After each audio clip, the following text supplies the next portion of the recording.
Welcome to another episode of Taming Tech, the podcast. I'm Kathleen Auger. And I'm Paul Auger. This is episode 5. So if you want to find the show notes of this, is taming.tech/5. In today's episode, Paul speaks to Jenna Burchell. I do. It is quite nice, actually. I enjoyed it, and you're going to enjoy it too. Jenna Burchell is an award-winning South African artist. Jenna integrates technology into her art. It makes the artwork transformative. It comes alive. It is really something to experience. We were fortunate enough to first experience Jenna's artwork in 2016 at a sculpture park called Nirox in South Africa, just outside Johannesburg. It was an experience of the ages. It was transformative. It was something that you cannot actually put into words, which is what I'm battling to do, is actually put into words. We arrived at Nirox, and it is a beautiful sculpture park. There's massive sculptures, there's small sculptures, there's international people, there's local people, and all who've done these sculptures.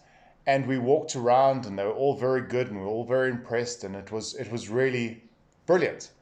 But we then found an empty area. Well, it wasn't empty. There were rocks on plinths. And we walked closer going, what is this? What is happening here? And what actually happened was that we moved closer to these rocks and they started humming.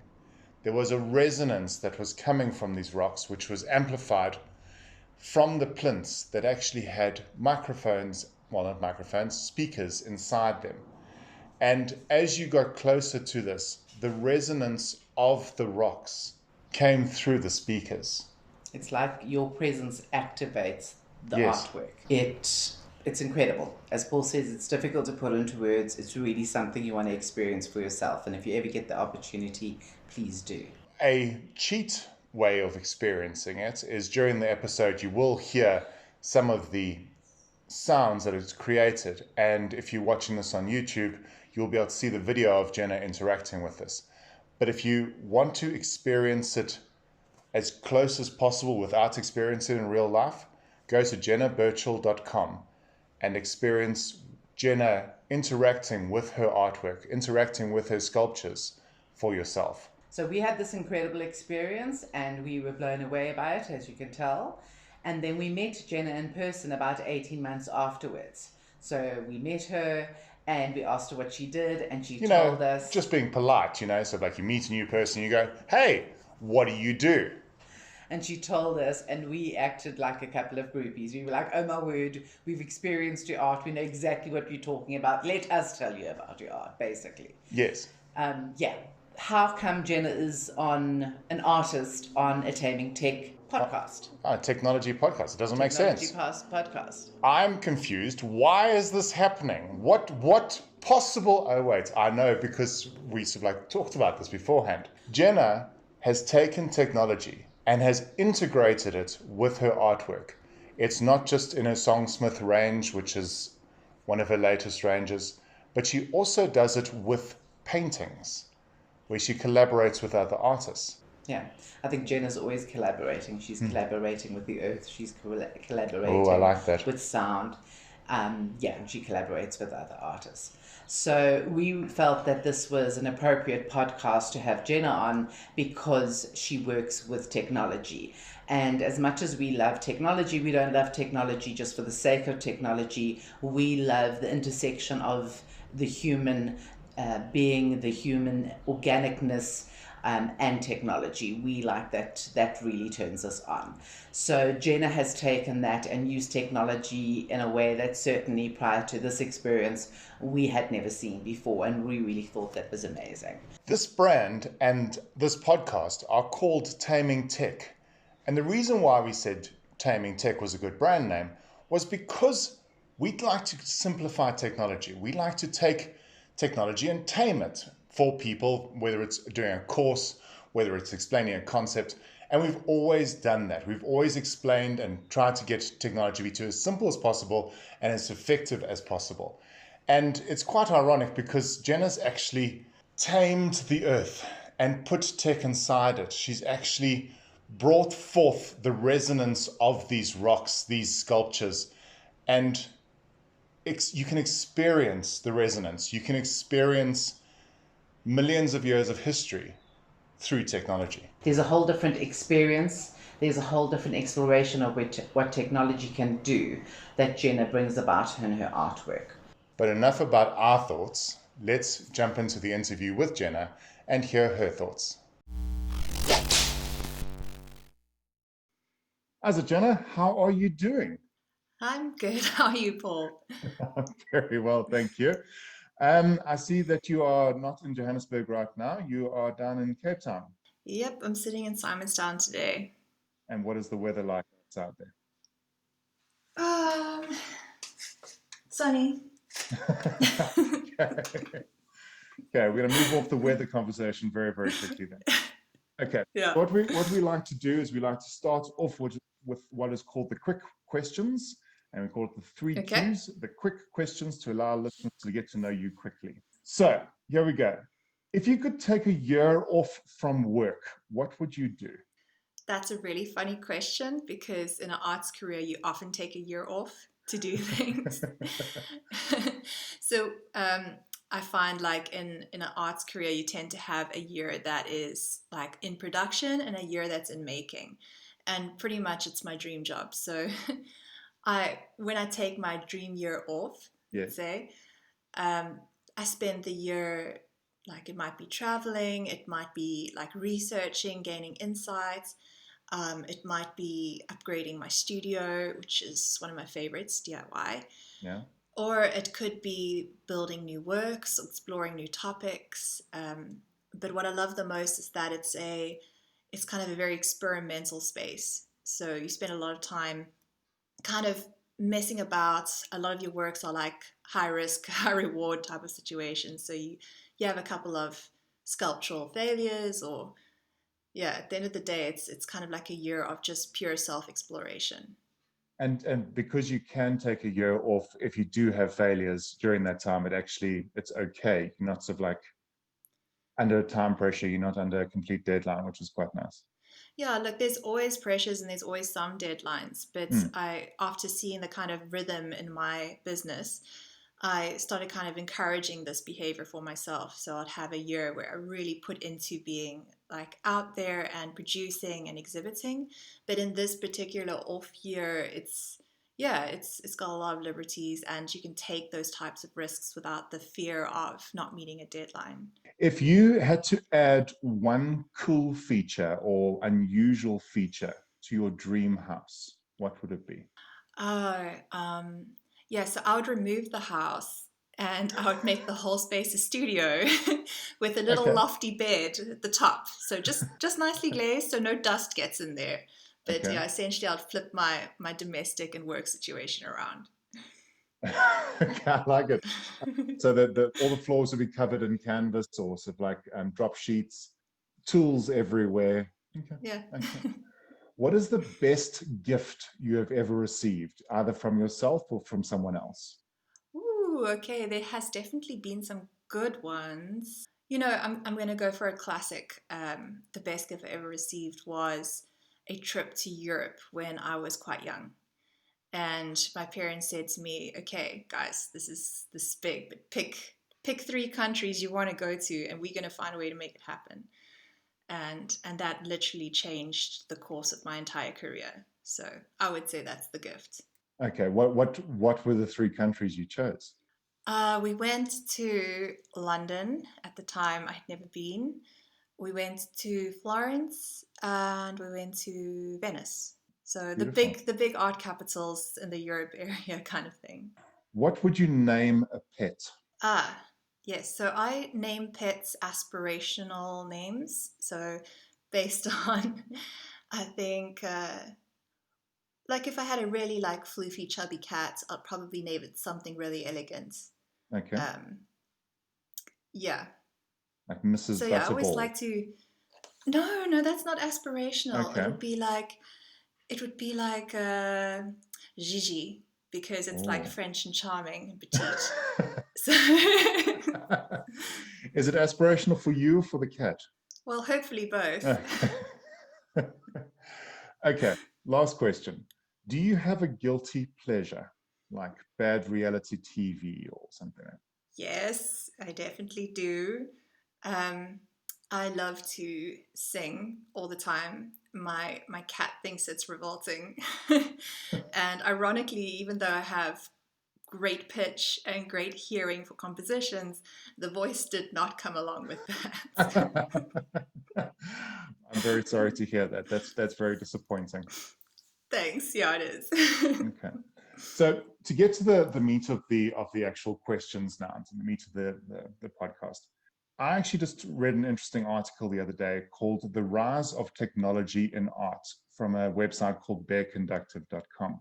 And they talk about 3D printed art and interactive art and online art and augmented reality and stuff like that. You include technology in your art, in your sculptures.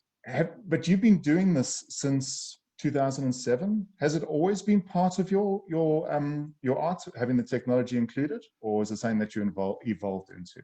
Yeah, so for me, including technology and art started in my the honors year of my arts degree. So the kind of formative language of my art career was there from the start. Um, Kind of like inescapably so. It's a case of your language chooses you more often than not in art. Okay. So I like often get like painter envy or like 2D envy, like people who can walk into a like an art show and just hang something on the wall. I'm like, oh, those bastards. Because yeah, including tech and art is never ever been an easy thing, Hmm. especially back in 2007. For the people who are watching this on YouTube, there's going to be a short video clip. But for those who are listening, Jenna, what exactly is happening in this clip?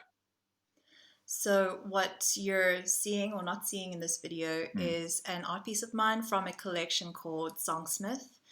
And Songsmith is about embedding these golden instruments into the cracks of objects or the gaps in places. In particular, in the one in front of us is a rock that's been found in pieces. It's been repaired with a golden seam, kind of alluding to that Japanese art of kintsukuroi. What's it? Kintsukuroi. I think so, yes. And yeah, it's kintsugo or kintsukuroi. It's both and. Um, so yeah, what I'm doing is using that golden seam as an instrument that's sensing human proximity, and it's allowing the rock to reveal a song that is. It's kind of acting like a vessel that holds within it a piece of information about the world that's otherwise very hard to access or see. In this case, we're hearing the ground's electromagnetism from beneath where I found the rock. And it kind of comes out as that very waily, unusual, sometimes discordant song. Hmm. So I kind of sometimes call these my singing rocks. Um, and the idea is that when a person approaches a rock and brings their hands near to the songsmith theme, that it sings and reveals this sound.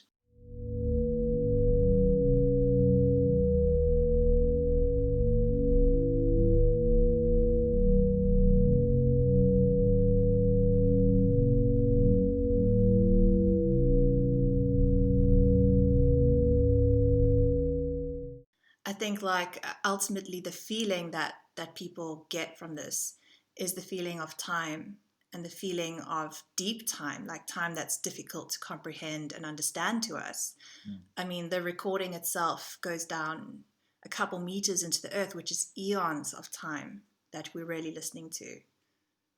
The sound that's actually coming out, is that the resonance of the rock or the resonance of the person interacting with the rock? So that is the resonance of the earth from, like a kind of the bigger rock that this tiny piece broke off from. Oh, That makes okay. sense. So like the big whale, the the rock is kind of like the tip of the iceberg, but the song is the iceberg under the water. My interaction with you actually goes back further ago than actually before I met you. We saw my wife and I saw your singing stones or your singing rocks at Nirox at a sculpture park in Johannesburg. It was one of the most impactful parts of that sculpture park for us It was powerful. It was contemplative. It was unusual. And have you had other people tell you what your artwork has meant to them? Because Yeah. it's very unusual. Yeah, and that's like I have a strong belief or working theory in my practice that when something comes from a very authentic place and it works with the world around you, it works with universal human experience, that it allows more people to connect with it. And because it's offering a universal experience, a universal language, um, it allows each person to bring their own personal life to the equation, and they will find their own connections to the work, their own meanings to the work. And I've had very, very strong responses to this particular body of work, probably because it was created from a very strong experience in my life. Um, but definitely, I've had people that are very, I mean, it's taken me aback often. It's been very surprising. And sometimes I'll look at that work and I think, did this really come from me? It doesn't really feel like something that I made. It feels like something that was made by many people and many experiences and many interactions, you know. So yeah, it's big emotions, I guess. It really brings people's emotions to the surface. Now, you have mentioned that it comes from a very strong place. It comes from a very powerful place for you, where you sort of like you've constructed this. What is that? What is that place that it comes from?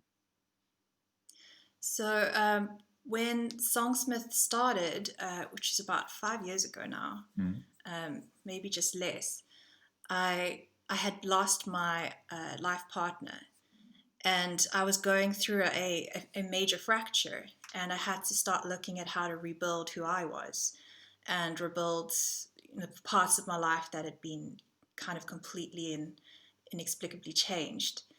So, like finding these rocks, and these are the subtle things in the work that I feel like communicate to us on an intuitive level, Mm. is looking at the fractured rocks and working in a golden repair, highlighting the fracture, but like bringing out of the fracture a greater story, a more universal story, and then offering a song to that story, like one that has connections to the world, connections to life, connections to death, connections to rebuilding. I don't think there's a single human on this earth that can't relate to that feeling in one way or the other. Now, look, I mean, that's beautiful. The mournful cry of the Stones, just it's something that's sort of like it gives me goosebumps. It's sort of like it raises the hair on my the not on my head, on the back of my neck. Um, it's it's exquisite. It's ethereal. It's yeah. There's so many words to describe it. I'm actually running out of words. It's beautiful. It really is.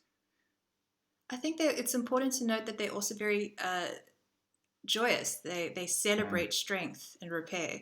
mm. And instead of focusing on the trauma of a break, it kind of rejoices in it and says like there's so much power in highlighting it, in rebuilding it, in like making it beautiful again. Mm.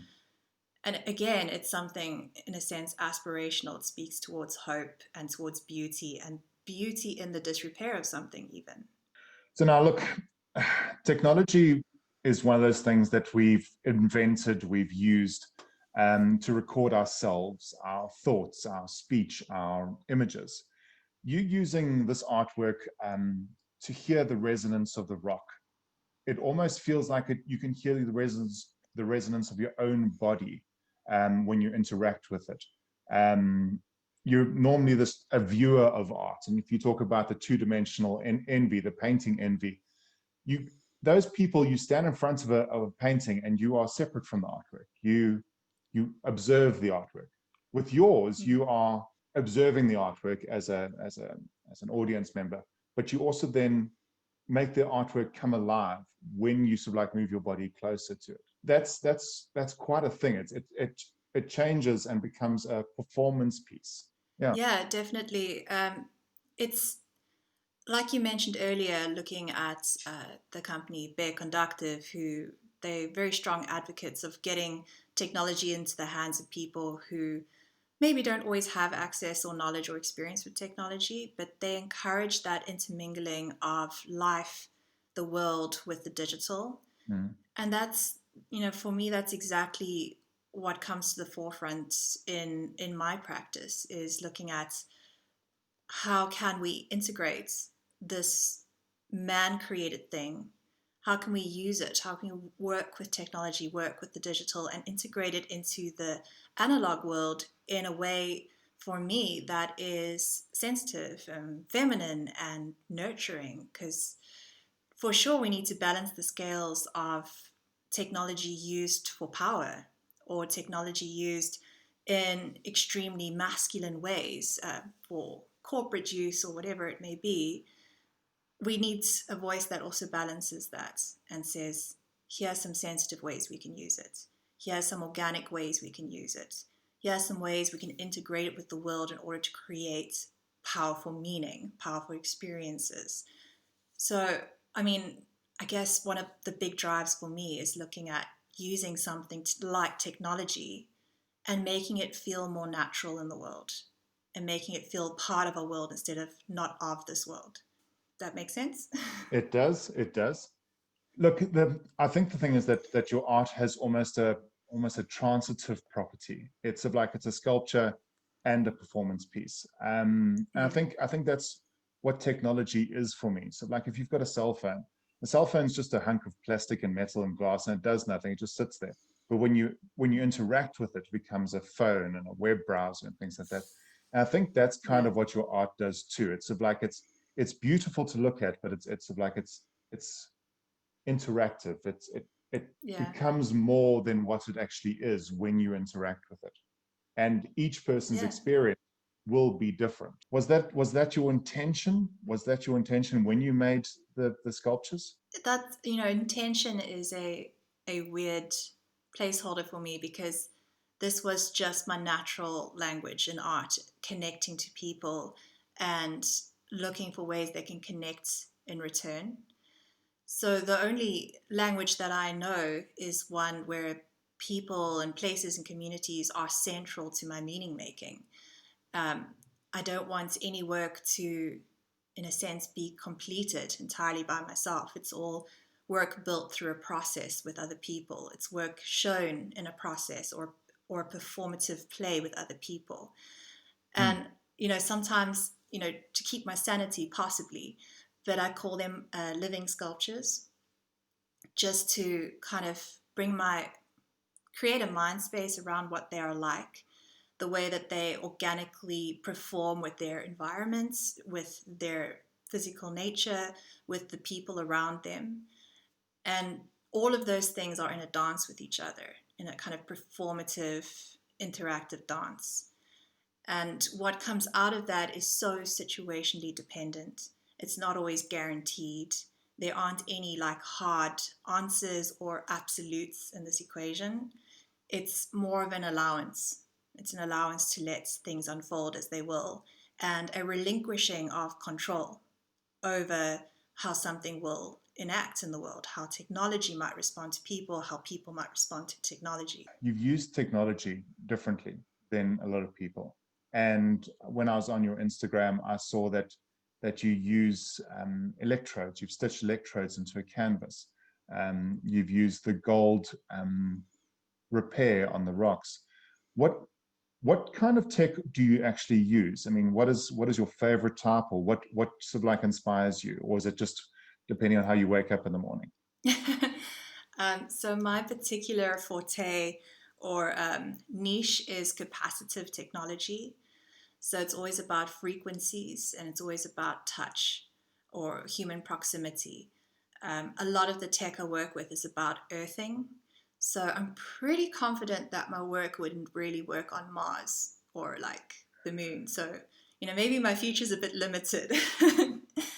But the idea is it's often about our connection with Earth on a science, technological level. And it's about frequencies that run between objects and people. Look, I mean, if you were going to get a rock from Mars, um, the resonance could be quite interesting. It would be a pretty tough job to record that resonance, I suspect. It could be. I'd It have to, could be.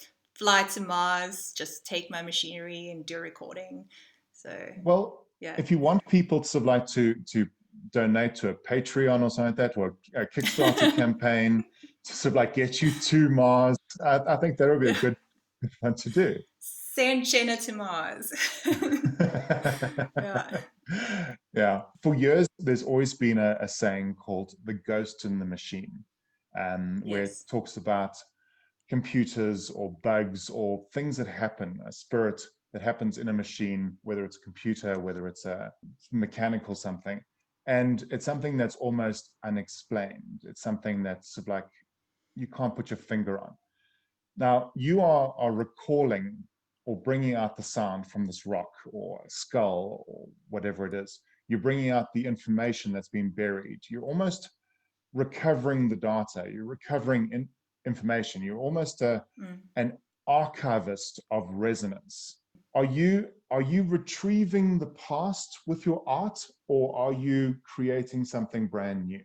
I really do see it more as a recording, a data gathering, it's something that exists, and it, in a sense, it kind of takes timeline out of the equation very often, and it muddles up ancient history with the presence right now. And yeah, it's like being an archaeologist of data in a way. It's looking at what could be there and asking, how could I capture it? How could, if I can't capture it directly, what kind of metaphor can I use to describe it? And often I at the moment have a palette of sound making, where most artists have a palette of colors and they paint with it. For me, it's like a palette of sound making, and I have ways that I work with recordings of the earth and deep time. I have ways of working with the mind and what is going on inside our brains in the present context. And I have ways of recording like narratives of life and history.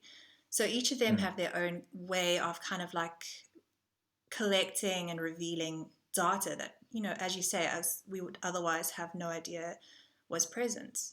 I I'm a mathematician and I'm a coder and I'm a web designer. So when I'm designing a website, I need to use logic and need to use creativity. Your art is almost a convergence of logic and creativity. Can you take us through a little bit of your artistic process? Yeah, actually, that's a really great question because, it's when we're looking at things like cognitive behavioral psychology, like the way that our mind functions and problem solves. Um, I spent many years trying to find a way to switch between these mindsets about like quicker and quicker, the mindset of logic and the mindset of creativity. And at first, this was a very kind of traumatic switching. So I'd be in the studio and I'd have to go into programming or maths or some type of scientific logic. Mm. And I would get lost in that process. But then to switch my mind over to something aesthetic and something conceptual and creative. I mean, there are crossovers, of course. You need creativity Mm. to code and to create anything. But in particular, I found that I had two distinctive mindsets happening. And for years, it was quite difficult switching between them until I could kind of easily transition between the two. What's a benefit of this whole experience is the idea of really bringing the arts mindset and that conceptual meta thinking into a space of technology, and also vice versa, bringing technology into the space of arts. You start looking at things more esoterically, and you start asking questions, as you say, what is the ghost in the machine? And Yeah. I've found, time and time again, I'd be going down an extremely logical path, integrating it with my art. And I'd just hit this wall where the tech is just not performing the way it's been coded to perform. It's not following its script. It's not following all the application notes it should be following. And Yeah.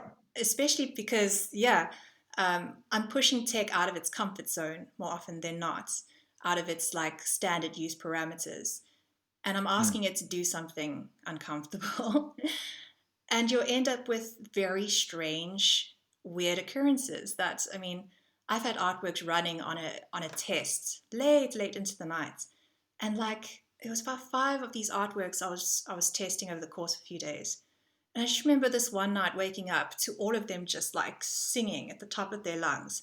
No apparent reason, nothing wrong with the code, nothing like had changed. So I'm like, yeah, the ghost in the machine. It's a very real confrontation for me to accept that things Mm.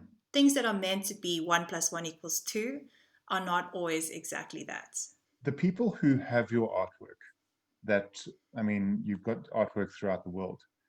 Do you feel like I don't know, like a mommy or a parent or something like that, that says, "Oh, you have to treat it well. I'm not going to sort of like allow it to be in your space if you haven't treated it well."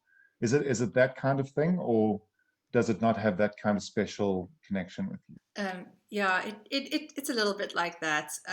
I don't produce many artworks in a year. I mean, they very, very labor intensive, and balancing their ecosystems is a very delicate thing. So Mm. definitely, I assess my buyers before selling to them, and if they aren't going to live up to my expectations, they can't buy it. Because at the end of the day, technological art has no precedent in ownership. And by that, I mean, for centuries, we've been selling paintings and we know how to take care of these and maintain them.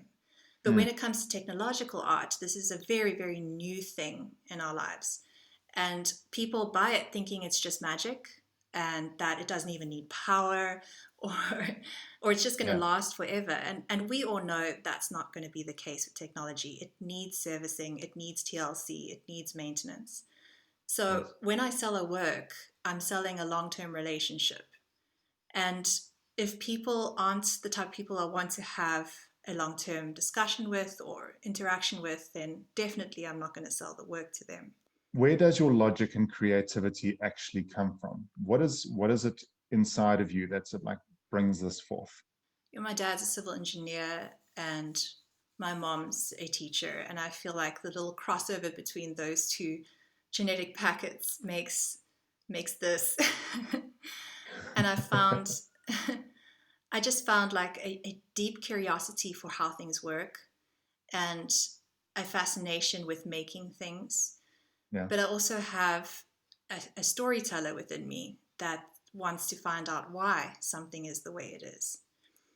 So inevitably, I ended up with this language of I can't separate technology and sound from my thinking when I'm creating work.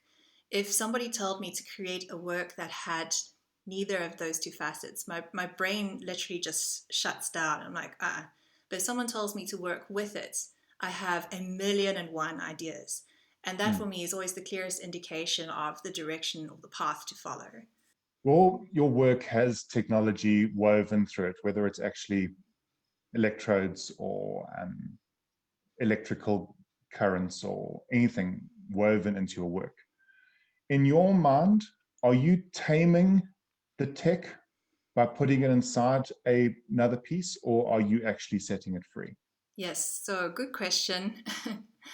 I found at first when I started this journey that I was trying to tame it.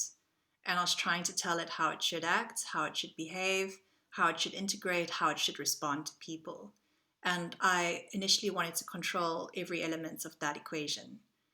Over the years of experience, I think this is true universally for life too, is you have to learn to let go of complete control. And especially with technology, I've learned that by embracing those moments of the ghost in the machine, by embracing those moments that make no logical sense to me, and working with that, I have found my strongest voice. In fact, the entire Songsmith project came from one of the biggest failures I've ever made in my career. Like, I had tried to force technology to do something it just couldn't really do. And when I recognized the kind of problem, and I recognized that it was a dead end of that particular tech application, I started thinking, well, how can I use this error to my advantage? And that literally also just started the whole direction of my songsmith technology, is working from a place of complete failure with technology, working with its failings. And time and time and time again, I have experienced that. Whenever I try and enforce my will upon it, it falls apart, it falls flat, it loses vitality, it loses meaning. But when I embrace it, it comes alive. It feels organic, it feels emotional, it feels human. And it's exactly that line that my work always tethers upon. Is it tameable? Is it untamable? Should you tame it? Should you not?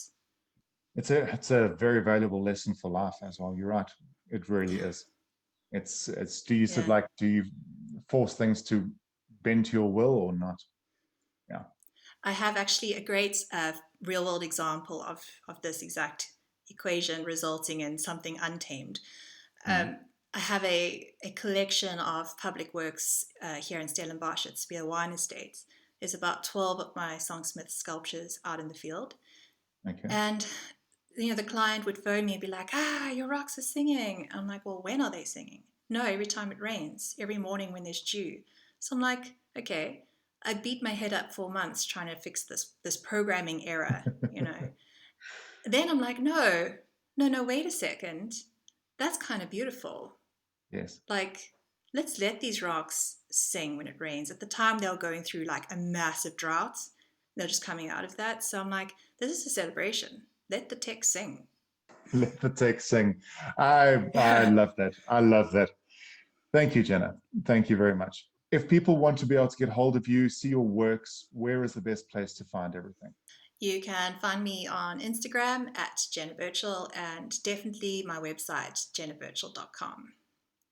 That's beautiful. Thank you so much, Jenna, and thank you for your time. You're welcome. It was fun.